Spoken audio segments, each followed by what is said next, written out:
Game of Thrones, one of the most epic high fantasy book and television series of our time. There's giants and swords in Kit Harington and dragons in Kit Harington. Most high fantasy stories have a deeper meaning behind the magic, whether it's an interpretation of the Bible or another interpretation of the Bible. Why is that so popular? Or teaching that together you can accomplish anything, unless you're Slytherin, then get the out. But that leaves me wondering, what is the point of the Ballad of Ice and Fire? And it's not just to show off the beautiful face of Kit Harington, I think.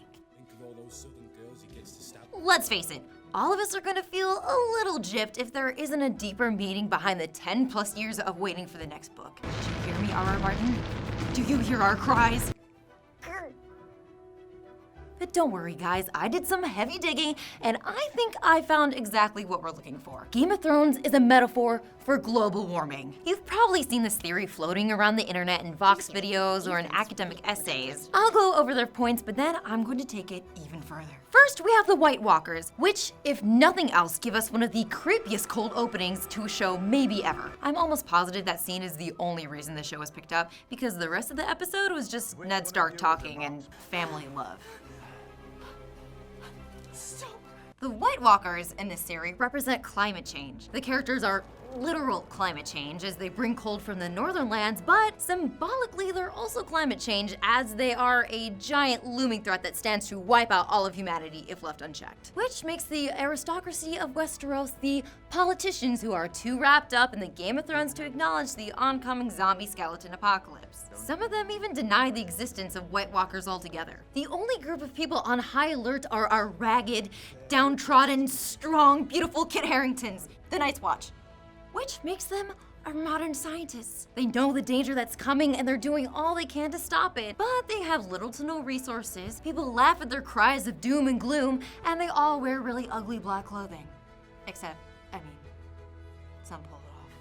This has been pretty well covered by your average Game of Thrones enthusiast, but I'm going to take it a little further thanks to R.R. Martin himself. Because when asked about the Game of Thrones being a metaphor for global warming, he said, and I quote, "This is something that can wipe out possibly the entire human race. So I wanted to do an analog, not specifically to the modern day thing, but as a general thing within the structure of a book." Boom!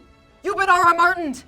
With the king's permission, I'm going to take it even further. So the Song of Ice and Fire is about global warming. We've covered the ice, our skeleton babies, and the Night's Watch Science Cyber Club, but what about the fire? After all, this is called global warming, not global winter is coming. Daenerys, the mother of dragons, also Mother Earth. Daenerys in this extended metaphor represents Mother Earth, taking back what is rightfully hers, like the throne. Or, like Earth, correcting its atmosphere after we've pumped it with CO2 and hairspray. A lot of hairspray.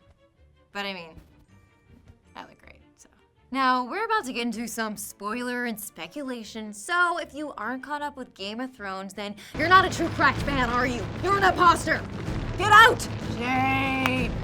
Shame! Did they leave? Okay, great.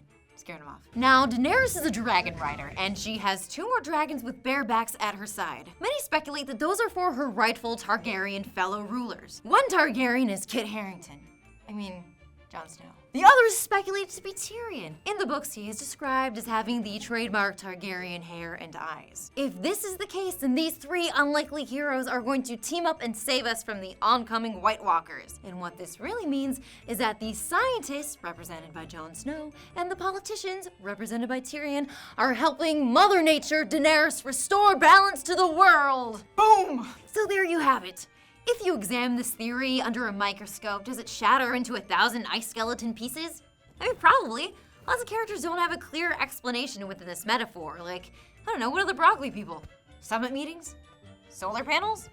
Yeah, sure, why not? At the end of the day, Game of Thrones was meant to entertain, but that is not good enough for me. With the added layer of meaning, it falls in line with its high fantasy counterparts. We won't know if we've predicted the ending of the series until the final 8 episodes, but in the meantime, here's a smash cut of Kit Harington looking into your eyes.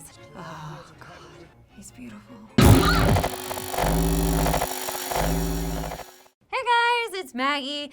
Thanks so much for watching. Make sure you like and subscribe and comment below. Do you agree, disagree?